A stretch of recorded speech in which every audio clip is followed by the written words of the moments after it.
2040. Hari ini akan mengerjakan tugas pendahuluan modul 2. Dan untuk soal pertama yaitu jelaskan perbedaan mendasar dengan model linear. Nah, perbedaan dasarnya itu kalau data yang linear regression itu bersifat kontinu kan ya, jadi bisa dibilang datanya bersifat supervised learning karena menghasilkan data angka atau yang kontinu. Sedangkan untuk human clustering merupakan algoritma unsupervised learning karena bertujuan mengelompokkan data berdasarkan kemiripan pola tanpa ada label kemiripan tanpa ada label target sebelumnya. Nah, untuk persiapan datasetnya saya juga udah persiapkan terlebih dahulu.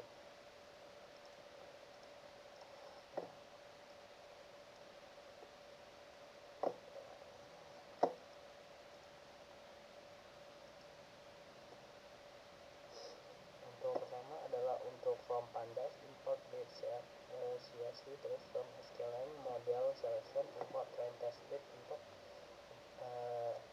untuk mengubah dataset menjadi data training, terus gunakan fungsi parameter handle step. Nah, fungsi parameter step itu agar berfungsi sebagai sir untuk memastikan pembangkit data selalu konsisten setiap kode itu dijalankan. Selanjutnya persiapan datanya dulu.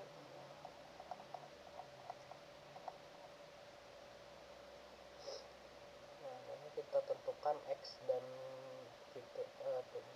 y nya dengan cara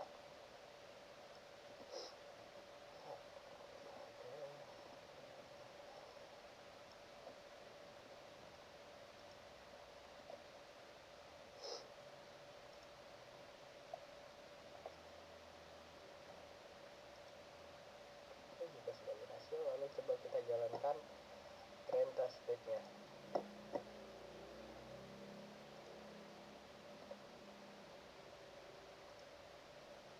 Nah, data telah berhasil dibagi dengan jumlah data latih 399 dengan jumlah data uji untuk 100.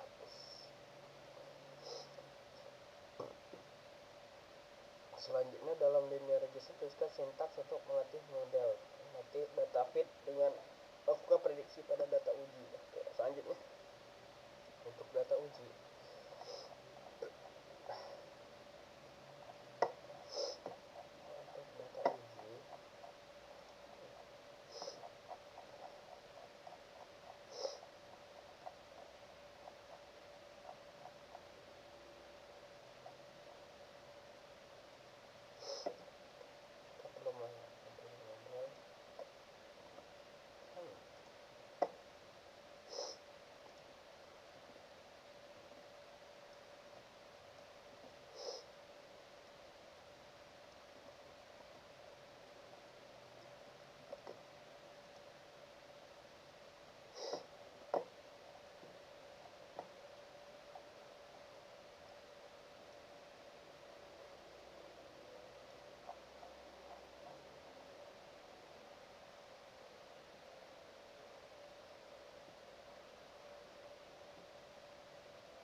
selanjutnya untuk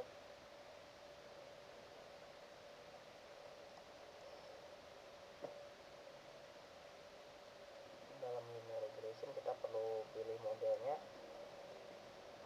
model linear regression untuk itu langsung kita masukkan ke sini, model linear regression, terus gunakan model fit-nya.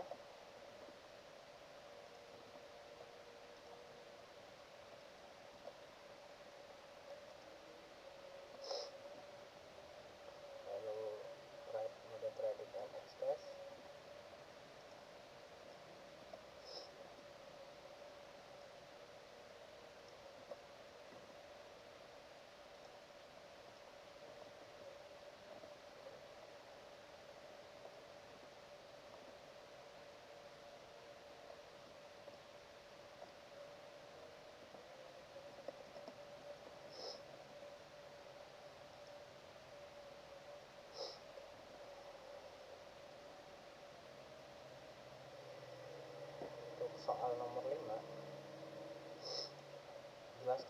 dimaksud dengan koefisien? Dan intercept data dan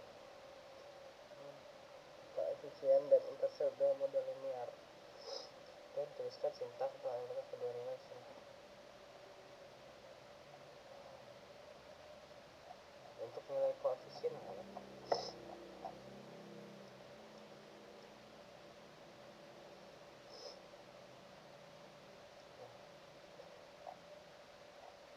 koefisien adalah nilai yang menunjukkan seberapa besar perubahan variabel dependen jika variabel independen naik atau turun, dan intercept adalah nilai rata-rata variabel dengan variabel dependen ketika semua variabel independen bernilai 0.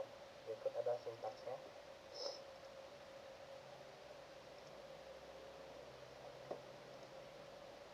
Jika koefisien akan muncul datanya seperti ini dan intercept muncul angka yang begini. Jelaskan apa itu MSE dan DR squad dalam evaluasi regresi. Nah, MSE atau mean square error adalah teknik untuk mengukur rata-rata kuadrat selisih antara nilai prediksi dan nilai aktual. Semakin kecil semakin baik, dan R square menunjukkan seberapa baik model menjalankan varians dalam data. Semakin mendekati 1 semakin baik. Nah, untuk sintaksnya adalah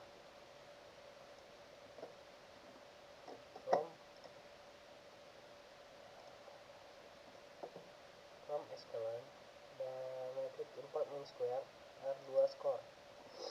Lalu untuk menampilkannya kita perlu masukkan MSE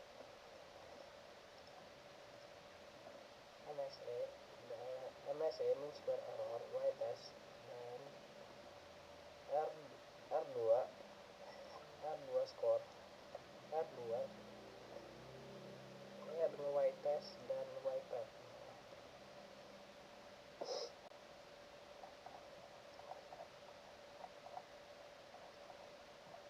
Nah, untuk tugas selanjutnya yaitu jelaskan apa dimaksud dengan elbow method dalam algoritma K-means clustering dan bagaimana menentukan jumlah cluster yang optimal dari grafik elbow tersebut. Untuk menampilkan grafik elbow dulu,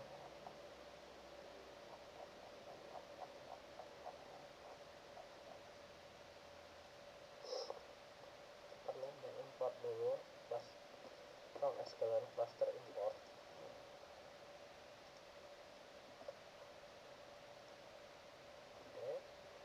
Lalu inisiasi dengan K-means nya agar datanya tidak berubah.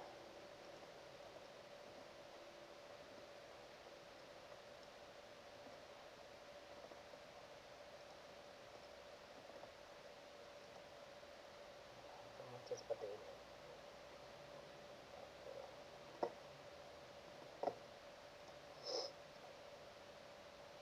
Tuliskan sintaks untuk menginisiasi model K-means dengan menentukan jumlah cluster yang diinginkan. Lalu tuliskan sintaks untuk melatih model tersebut. Nah, untuk menuliskan sintaks ya, untuk menginisiasi model K-means,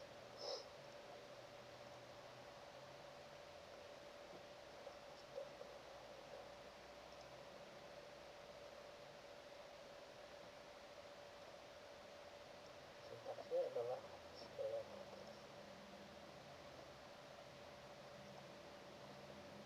lalu score, silhouette score,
karena kita perlu yang untuk soal nomor 9 kita perlu melakukan validasi hasil clustering dengan tabel T2 teknik evaluasi atau ARI.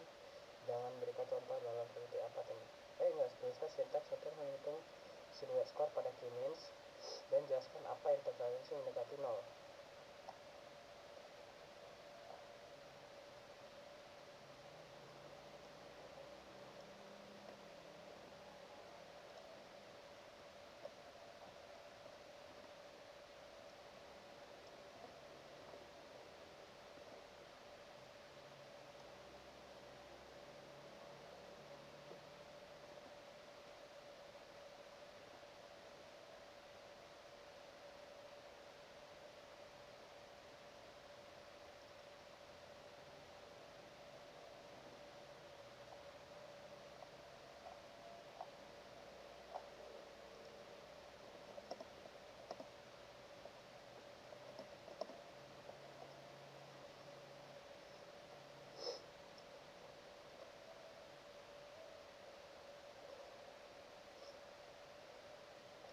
Saya ada kesalahpahaman.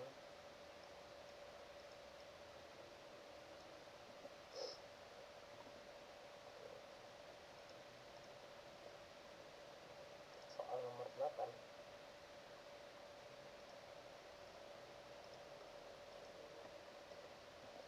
sebenarnya cluster key-means selalu pilih fitur untuk saya ada clusteringnya adalah data frame-nya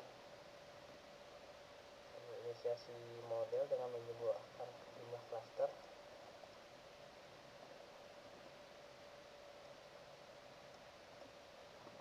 terus ada key-means fix.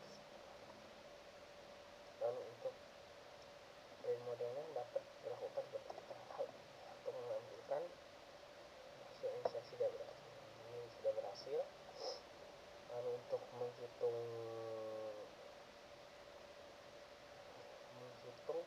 dan interpretasi untuk menghitung silhouette score-nya kita perlu melakukan escalar.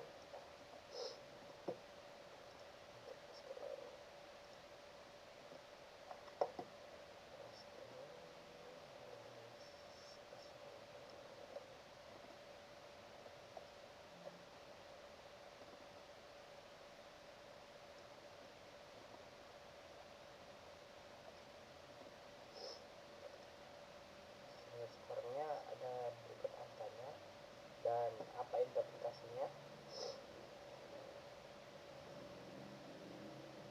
Nah, misalnya 078 sampai ketika poinnya mendekati 1 maka menunjukkan bahwa sampel berada jauh dari klaster tetangga, dan jika skornya 0 menunjukkan bahwa sampel berada sangat dekat dengan batas keputusan antara dua klaster yang tetangga atau tumpang tinggi, dan skor negatif menunjukkan bahwa sampel tersebut telah dimasukkan ke dalam klaster yang salah.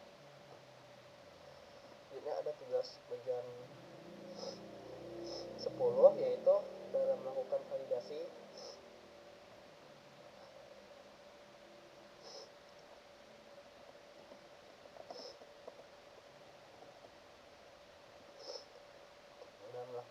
hasil kajian terdapat hal tersebut evolusi seperti ARI dan apa dimaksud dengan ARI, dan berikan contoh dalam kondisi yang digunakan untuk mengevaluasi hasil clustering. Nah, definisi ARI sendiri atau Adjust Line Index adalah metrik evaluasi dengan algoritma clustering yang mengukur kemiripan antara dua pengelompokan, biasanya antara hasil prediksi model dengan label asli. ARI memiliki keunggulan karena melakukan koreksi terhadap peluang pengelompokan yang terjadi secara acak. Contoh penggunaan ARI juga kita dapat ketika kita memiliki dataset yang sudah diketahui label kelas aslinya, misalnya dataset bunga iris yang sudah sesuai dengan label spesies, lalu kita ingin menguji apakah algoritma K-means mampu mengumpulkan bunga-bunga tersebut dengan spesiesnya. Nah, untuk jika untuk nomor 11, jika sebuah model misalnya yang mengalami overfitting dan underfitting, jelaskan apa dimaksud dengan kedua poin tersebut. Perbedaannya, oke. Nah, perbedaan overfitting dan underfitting adalah overfitting